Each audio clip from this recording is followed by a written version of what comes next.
Thank you very much. Please be seated. The chairperson, the organizing committee, the great people of Midwest, fellow Kenyans, God is good. And all the time. Nisalimieni kwa hewa. Bwana Yesu asifiwe. Bwana Yesu asifiwe tena. Hi cousins. Hi cousins. Cousins, hi. Hi. Hi bros. Hi bro. Hi sis. Hi bro. Hi shemeji. Hi shemeji. Hi neighbors. Hi neighbors. Midwest, hi. Hi. Midwest, hoi. Hoi. Asanteni sana. Thank you very much. Let me take this opportunity on behalf of my wife, Pastor Dorcas, and I, and our small delegation, say how delighted we are since our arrival to this great city of Kansas and this region for the very warm welcome all the way from the airport, all the way to the residence where we are staying. We had some dinner last night. This morning we went to President Truman's library and memorial, and it's been awesome. Even as we arrived for this town hall engagement, we want to thank you for the warm welcome. I must tell you from the bottom of my heart that we feel very loved and appreciated. In fact, we are feeling spoiled. You know, sisi tumezoea kukibiswa nyumbani na kasongo na tiagas. So, when we have wonderful people around us, full of smiles, loving us, appreciating us, we are feeling on top of the world. I wish I had more time here. Unfortunately, I have to leave early in the morning. But I'll be back. I'll be back. Yeah, I've really loved this city and the people. You are wonderful people. You are very welcoming. I deserve to spend more time with you because it's a rare opportunity. Secondly, let me thank you, our great people from Kenya, for being united, for staying together and loving one another. That is the Kenyan spirit. And that is my wish. And I'm very happy since I came to the US more than a month now. Wherever I have gone, I've found Kenyan people. They love one another and they stay together. I am very encouraged, and that is the message I'm sending back home, telling our people what I have found in the United States, that our people are one, our people love one another. And I want to encourage you to continue loving one another, staying together, be your brother's keeper. Let us hold each other's hand and let us live in peace, harmony, and love, because that is the right thing to do. Why is Rick G in America? Rick G has come to the United States to listen to the ground, because I believe no leader can succeed unless you align with your people, and the only way to align with your people is to listen to them. That is where Kasongo has lost it. He forgot he was elected by people. He doesn't listen to them anymore, and even when there is issues, he doesn't care, he doesn't give a damn. I belong to the school of thought that continuous engagement is a hallmark of good leadership. So I came to the States to listen to the ground.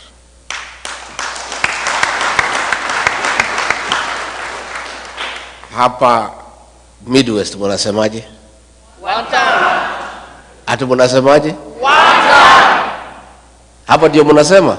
Yes. Kasongo ni one time. Mumeamua? Museme na sauti kubwa asikie akiwa nyumbani. Ati munasemaje? Thank you very much. I've come because the people who live in the United States are part of Kenya. And they, like other Kenyans, care about home. And more than anybody else, the people living here are troubled by what is happening at home. They are anxious, they are fearful, they are worried. And I came so that I brief you as to what is going on back home. And I tell you the few ideas that we have of what we need to do. And I plead with you to walk with us in that journey, to liberate our country, to restore our dignity, to restore our country, and to make sure that we have a beautiful country that we call home. Because at the end of it all, east or west, I have no doubt in my mind that all of you in this hall and all of the Kenyan people across the United States and elsewhere have a plan one day to go back home. Is that true? And you want to go to a home that preferably better than where you are. So it is your concern, it is your prayer that home works, systems work, there is a peaceful environment to do business, there is security, there is healthcare, there is education, so that when your days come and you need to come back home, you can leave your children here continuing with your investments and retire back home to a very peaceful retirement, and that is what all of you would wish. I am aware sufficiently that you know what is going on at home, because you people do a lot of work back home by supporting families. And therefore, on a daily basis, you are in conversation with the people back home, and you, like all of us, are concerned about what is going on at home. And before I go into serious things, on a light note, cousin Omari, ako wapi Omari? Amenda. Where is Omari, the guy who is married in Lemuru? Omari? Omani. Where is he, the guy who is married in Lemuru? So when you see him, you tell him, traditionally, and I think that's why he has left.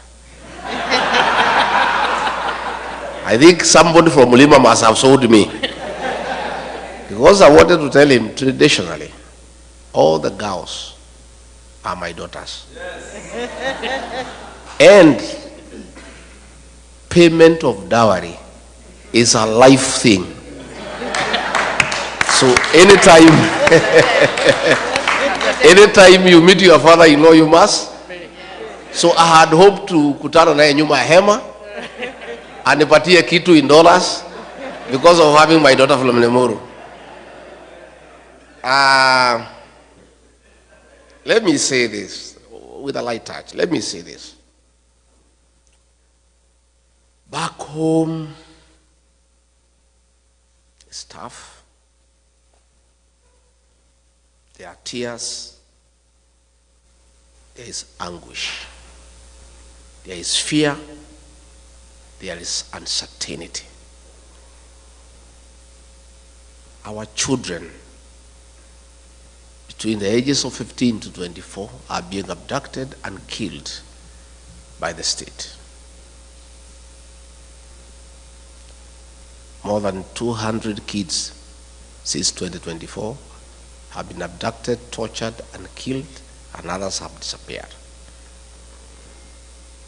Parents worry.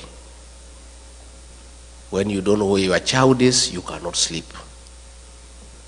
If you call your child and the phone is off, you are worried. And the situation has been worsened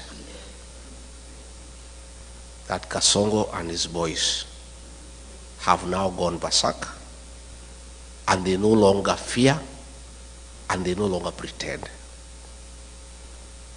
The CS in charge of Interior, Kipchumba Murkomen, in broad daylight, gave an order to police to shoot, to kill.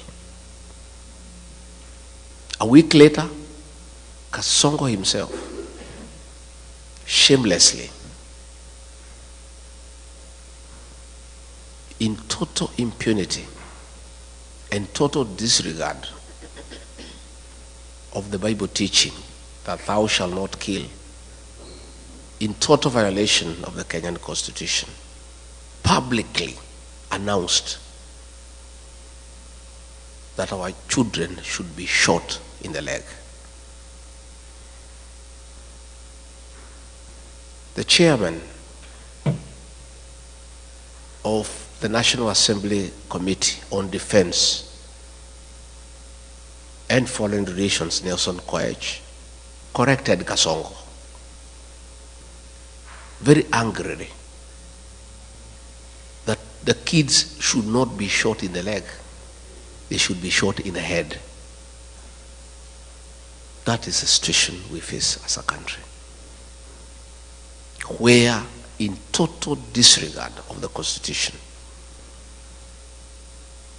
against biblical teachings, a president of a country elected by the people has the audacity to give orders for the extermination of our children.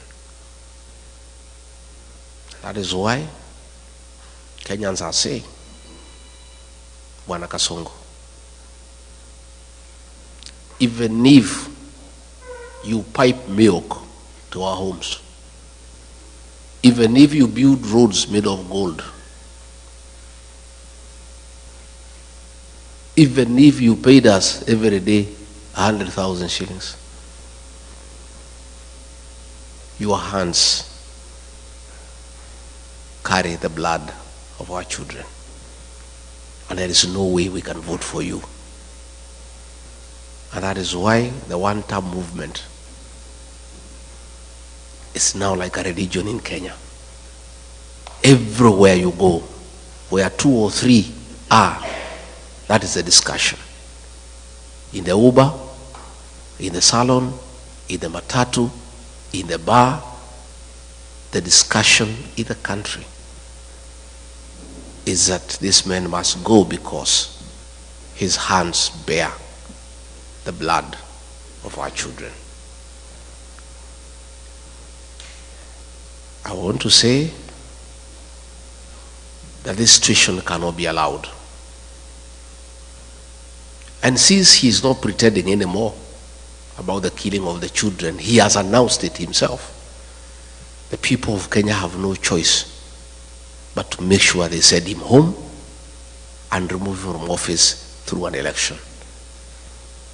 And that is what is going on. Besides that, the economy is on a nosedive. Pending bills, people who worked with the government for many years, he has refused to pay them. They are owed more than 900 billion Kenya shillings. If you look at the Nation newspaper every morning, there are about 10 to 12 pages of auctions of properties being sold belonging to businessmen who did work for government and they have not been paid for the last 3 years. The only consolation is that nobody is buying the property because nobody has the money to buy it. So they keep on re-advertising every week because there is nobody who has money to buy the properties.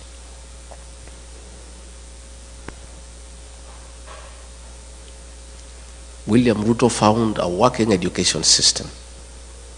President Mwai Kibaki, the third president of the Republic of Kenya, the greatest leader of our time, brought free primary education, and President Uhuru Kenyatta improved it by extending to secondary schools.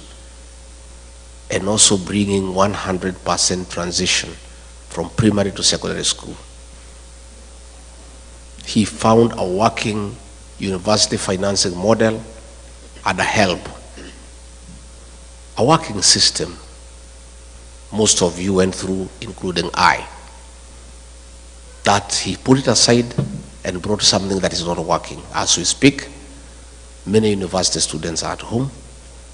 They cannot access university education.